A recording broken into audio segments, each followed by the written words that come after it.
La plupart du temps, aujourd'hui, quand les gens disent qu'ils sont à fond, ils ont fait la grasse matinée.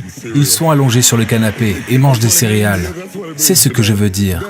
C'est comme ça aujourd'hui, et ce n'est pas ce que cela signifiait à mon époque, et ce n'est pas ce qui fait le succès des gens.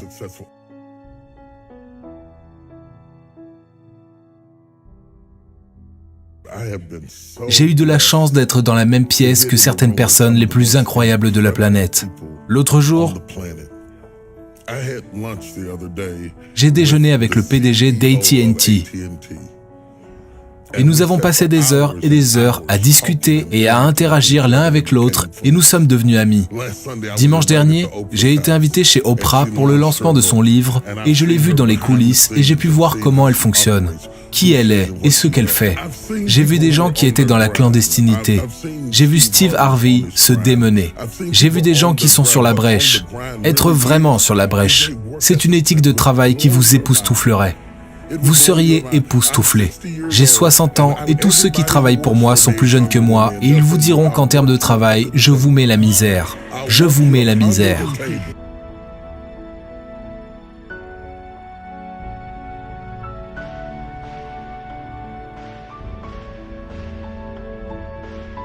Mon père a décidé de ce qu'était le travail acharné.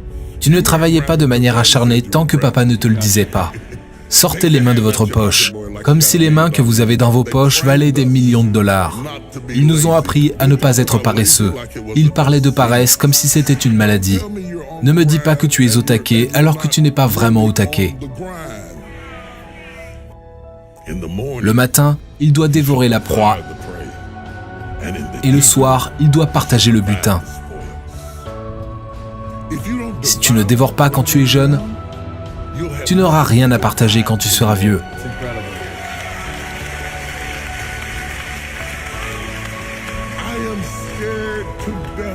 Bleu des gens jeunes qui disent « Je n'arrive pas à comprendre.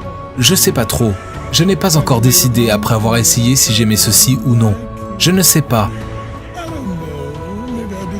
Mais peut-être que vous devriez vous dépêcher. C'est vrai. Le matin, dévore quelque chose. Lance-toi à fond sur quelque chose. Tu ne sauras jamais ce que tu peux faire ou ce que tu peux être jusqu'à ce que tu t'y mettes à fond. Le dévorer. Je veux dire le dévorer. N'essaie pas. Dévore. Attaque. Attaque comme pour tuer. Dévore la proie et le soir, partage le butin. Aujourd'hui, nous faisons les choses à l'envers. Nous voulons partager le butin le matin.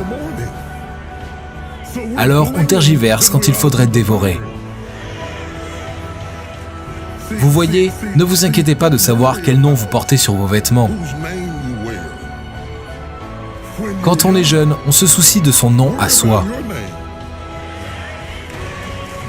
Il y a une personne âgée en toi qui dépend de toi et de ton intelligence. C'est la personne que tu seras dans 30 ou 40 ans.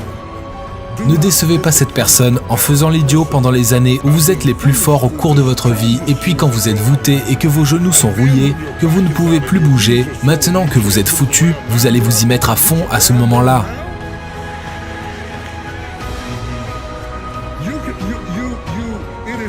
Vous pouvez vous bercer de ce message. Je suis fatigué. Je le sens pas. On devient ce que l'on se dit à soi-même.